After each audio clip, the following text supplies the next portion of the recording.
Why There's No NCIS, Season 23 tonight, May 19th, and when new episodes release. NCIS isn't airing a new episode tonight, May 19th, 2026, and CBS has a good reason why.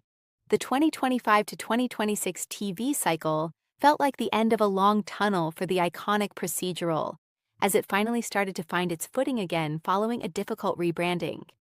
It's no secret that the last several years were tricky for NCIS, especially as it needed to re-establish the group dynamic of MCRT following the departure of Mark Harmon's Leroy Jethro Gibbs.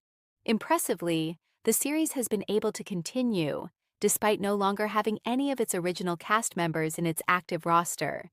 In NCIS Season 23, Episode 20, Sons and Daughters, the procedural saw the return of Kayla Vance to deal with the legacy of her dad, Leon Vance, as well as Mateo, McGee's secret son, who was looking into joining the agency as an intern. Gabriel LaRoche also made his comeback to officially reveal that he's gunning for the agency directorship, a post that remains vacant until now. Between that and the standoff between Nick Torres and Mateo, the public is understandably itching to know what's next for the show. Unfortunately, fans will have to wait a long while before they get some answers. CBS is not airing a new episode of NCIS tonight, and for the foreseeable future because Season 23 has officially ended with Sons and Daughters. The May 12th outing marked the final one for the cycle before the series officially entered its annual summer break. This means that, unlike the mini hiatuses that network TV would have peppered throughout the year, this pause is going to take a few months. For tonight, NCIS's time slot will be used for CBS's special airing of Forever Young, a Grammy salute to Rod Stewart live. The broadcast will last for 2 hours.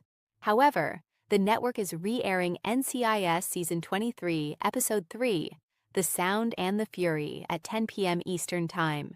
How the broadcaster will use the time slot moving forward is currently uncertain, but it could easily just do reruns of the police procedural. Although CBS has already confirmed its fall 2026 schedule, it has yet to decide on specific premiere dates. This means that while NCIS Season 24 is confirmed to debut between September and October, it's still uncertain when exactly new episodes will roll out. It will stick to its 8 p.m. Eastern time slot on Tuesday nights, however. The flagship is the only show on Super Tuesdays retaining its block. With regard to its story, the public can expect 2 main storylines for NCIS Season 24, at least in its earliest episodes. Firstly, the premiere will likely reveal what happened between Torres and Mateo in the Navy Yard alley. None of them will end up being dead, but the conflict will create a more serious rift within the MCRT, since McGee's son is involved. Secondly, the search for the next NCIS director will continue, setting up LaRoche to be the year's big bad guy.